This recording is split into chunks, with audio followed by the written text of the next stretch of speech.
Hello everybody, this is the Rabid Hedgehog, and this is going to be my ride-in review of the 2017 Harley-Davidson Softail Slim S. The Softail Slim S was made a couple years ago as a way to kind of give Harley-Davidson a more sporting line and a more blacked out line as well. These bikes are not equipped with the 10310 cam, they are equipped with the 110. So you get the CVO engine at a much less price. Usually your Softail line, if they're going to be a CVO, will start around 28 grand. These will start around 18,000 and a half or so. So kind of taking a look at it, it's a beautiful looking bike. I always love this olive denim color, looking like an old military bike. That's probably one of the coolest looking bikes I believe Harley-Davidson makes. Big tires, spoked wheels, blacked out. Beautiful looking bike for sure. It is Harley-Davidson's lowest seat height as well. So you get a sub 25 inch seat height, and that's because of the Softail chassis. The way you can tell the Softail is obviously the swing arm looks like a rigid mount, but your suspension is hiding under the frame basically. So it's a pretty cool looking bike, definitely for sure. And I'm actually back here home at Iron Nation for more than one reason. I'll explain that in a later video. So at any rate, let's go ahead and take a look at the controls and everything. I'll also get ready to set up for a ride here. Alrighty. Okay, so typical Harley-Davidson affair. You have your start, or your kill switch here. Start, hazard, right turn signal. You also have your ability to look through. You have your remaining fuel, gear and RPM, regular odometer, and 2 trip odometers as well. There is a clock as well. You also have your fuel gauge right here on the left side. On this particular bike, it is equipped with cruise control, so you will have this on the left stick, left control, bright, flash to pass, and like I said, horn as well. Let's go ahead and get started. Now, one thing about the Softail series, if you're not familiar with Harley-Davidson, is that they have what's called the B engine in them. The B engine is actually an engine that is counterbalanced, so it is actually a hard-mounted engine. It is rigidly mounted to the frame instead of rubber mounted like the others in Harley-Davidson series. So the Dyna is going to be one of those bikes. It's a rubber mounted engine, and this particular one is going to be a hard mounted engine, but like I said, counterbalanced. So the one thing that you get with that counterbalancing in the engine is you don't get the vibrations. As you can see, the mirrors are pretty stable. So it's one of those things that it's a cool feature on the Harley-Davidsons, but it does rob it a little bit of power. So this 110 would not feel like the Dyna Lowrider S, which is another model I'm going to be trying to test here today as well. Now kind of riding around here, like I said, this particular bike has a really, really low center of gravity. It also is one of those bikes that makes you feel like you're sitting in the bike because of that low seat height. This particular seat is a solo seat, not the most comfortable in the lineup for sure, but it does a good job for running around town, a good bar hopper. This bike is equipped with floorboards and a heel-toe shifter as well. 6-speed transmission. That 110 equates to 1,800 cc's. Nice and smooth ride for sure. Alrighty. Gotta wait for the gear indication to come up here real quick.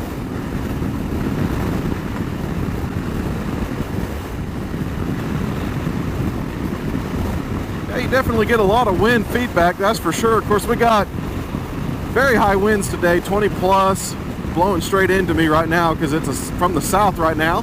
Visibility out of the mirrors are fantastic. These bars are nice wide and low slung, so it gets you in a nice position. Like, I'm completely relaxed. Don't have to worry about any of my arms being down or anything like that.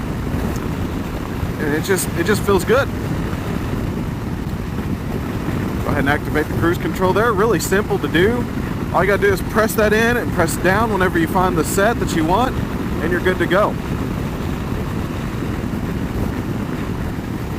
110 engine is a strong engine.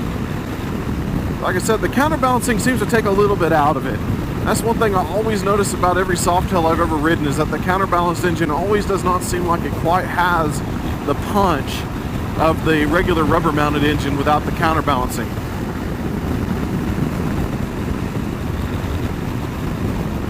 Chassis on this bike is actually very, very flickable. So you can actually get into some turns, but you're going to have a very, very quick scratch of your floorboard on each side.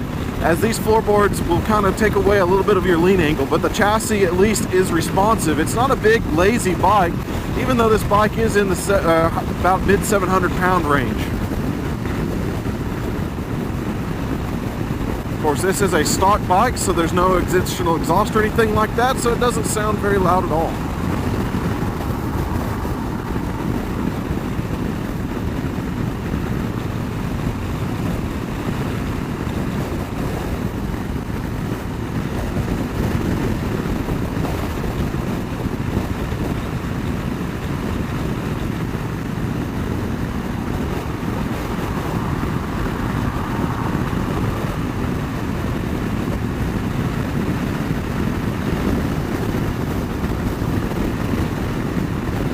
Alrighty, and to release the cruise control, you can just pull in the clutch or tap either one of the brakes, front or back.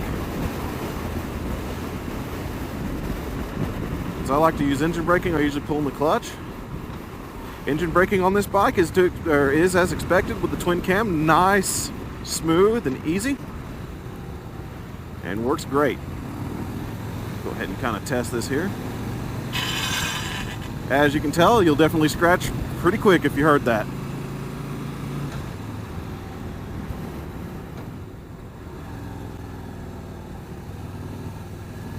Like I said, though, it is a very flickable motorcycle.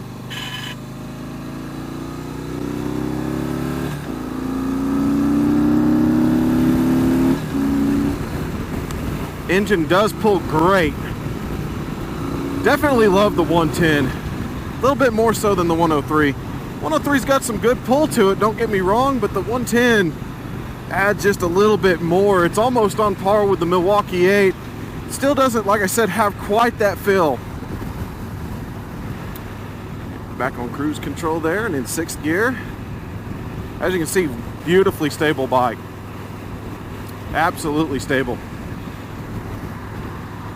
Super easy to ride, super comfortable. I mean, the suspension is very compliant on the bike. It's not that bad. I mean, Softails are generally sometimes a little choppy to me, but this one is really good. I actually like the way it's set up. Mostly probably because it doesn't have the extra weight that most Softails do. The Softail Slim S is the basic in the lineup for the Softails, and you know, on the basic frame of the Softail Slim. And this particular bike is a very stripped down bike. It is basically only a good rider. If you want to just go around town, bounce around everywhere, this is like the perfect bike to do it with, because it's going to get you there comfortably. I mean, I'm actually comfortable. The seat, like I said, is not the most comfortable. I would change the seat, is the only thing I would really do to this bike from stock. Of course, make it a little louder, a little faster, but other than that, I mean, this is a fantastic bike.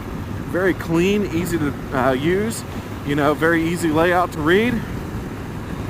Overall, just really cool, awesome little bike, and one of the best looking bikes, I believe, in the Harley range. So at any rate, this is the Rabid Hedgehog, and if you have any questions about the Softail Slim S, I'm going to go ahead and post the specifications in the comment section and description below, and that way you can take a look at that, and if you have any more questions about it, let me know. And once again, this is being brought to you by Iron Nation Harley-Davidson, Edmond, Oklahoma, located on 33rd and Broadway, and like I said, I'm going there permanently. It's my new home, so I'll explain that a little bit later.